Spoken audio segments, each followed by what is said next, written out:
صل على محمد وآل محمد اللهم صل على ಅಸ್ಸಲಾಮು ಅಲೈಕುಂ ವರಹಮತುಲ್ಲಾಹಿ ವಬರಕಾತು. ಬಿಸ್ಮಿಲ್ಲಾ ವಲ್ಹಮ್ದುಲಿಲ್ಲಾ ವಸ್ಸಲಾತು ವಸ್ಸಲಾಮು ಅಲಾ ಅಶ್ರಫಿಲ್ ಮುರ್ಸಲೀನ್ ವ ಅಲಾ ಆಲಿಹಿ ವಸ್ವಹ್ಬಿಹಿ ಅಜ್ಮഈನ್. ಅಮ್ಮಾ ಬಾದ್.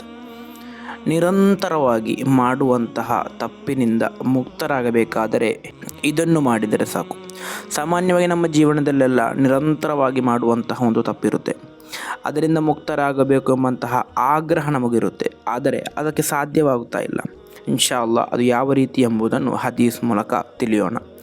ಇಮಾಮ್ ತುರ್ಮುದಿ ರಲಿಯಲ್ಲಾಹು ಅನ್ಹು ರವರು ವರದಿ ಮಾಡಿದಂತಹ ಹದೀಸ್, ಅಬಿ ಹುರೈರಾ ರಲಿಯಲ್ಲಾಹು ಅನ್ಹು ರವರಿಂದ ನಿವೇದನೆ, ಅನ್ನ ರಸೂಲಲ್ಲಾಹಿ ಸ್ವಲ್ಲಲ್ಲಾಹು ಅಲೈಹಿ ವಸಲ್ಲಂ ಕಾಲ, ಪ್ರವಾದಿ ಸ್ವಲ್ಲಲ್ಲಾಹು ಅಲೈಹಿ ವಸಲ್ಲಮರು ಹೇಳುತ್ತಾರೆ, ಲಾ ತಜ್ಅಲು ಬುಯೂತಕುಂ ಮಕಾಬಿರ, ನಿಮ್ಮ ಮನೆಗಳನ್ನು ನೀವು ಮಕ್ಬರದಂತೆ ಮಾಡದಿರಿ, ಸ್ಮಶಾನ ಭೂಮಿಯಂತೆ ಮಾಡದಿರಿ. ಕಾರಣ, ವ ಇನ್ನಲ್ ಬೈತ ಅಲ್ಲದಿ ತುಕ್ರഉ ಫೀಹಿಲ್ ಬಕರ, ಸೂರತುಲ್ ಬಕರ ಪಠಿಸುವಂತಹ ಮನೆ, ಲಾ ಯದ್ಖುಲುಹು ಶೈತ್ವಾನ್, ಆ ಮನೆಗೆ ಶೈತ್ವಾನ್ ಪ್ರವೇಶಿಸಲ್ಲ ಎಂದು.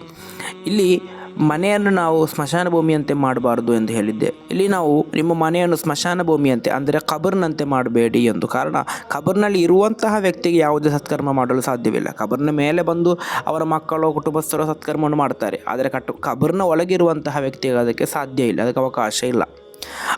ಅದೇ ರೀತಿ ನಿಮ್ಮ ಮನೆಯಲ್ಲಿ ನೀವು ಆರಾಧನೆಗಳಿಲ್ಲದ, ಸತ್ಕರ್ಮಗಳಿಲ್ಲದ ಮನೆಯಾಗಬಾರ್ದು.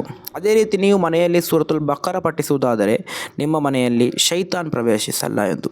ಇಲ್ಲಿ ನಮ್ಮ ವಿಷಯ, ನಮಗೆ ನಿರಂತರವಾಗಿ ನಾವು ಮಾಡುವಂತಹ ಒಂದು ತಪ್ಪಿರುತ್ತೆ, ಒಂದು ಪಾಪ ಇರುತ್ತೆ. ಪಾಪಗಳಿಗೆ ಮೂಲ ಕಾರಣ ಶೈತಾನ್ ಆಗಿದ್ದಾನೆ. ಆದ್ದರಿಂದ ನಾವು ಸೂರತುಲ್ ಬಕರ ಪಠಿಸುವುದರಿಂದ ನಮ್ಮ ಜೀವನದಲ್ಲಿ ಮತ್ತೆ ಶೈತಾನ್ ಪ್ರವೇಶಿಸಲ್ಲ.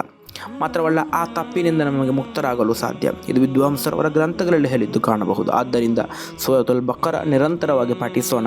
ಅದರಿಂದಾಗಿ ಕೆಟ್ಟ ಕೃತ್ಯಗಳಿಂದ, ನಿರಂತರವಾಗಿ ಮಾಡುವಂತಹ ಪಾಪಗಳಿಂದ ನಮಗೆ ಮುಕ್ತರಾಗಲು ಸಾಧ್ಯ. ಅಲ್ಲಾಹನ ತೌಫೀಕ್ ನೀಡಿ ಅನುಗ್ರಹಿಸಲಿ. ಅಸ್ಸಲಾಮು ಅಲೈಕುಂ ವರಹಮತುಲ್ಲಾಹಿ ವಬರಕಾತು.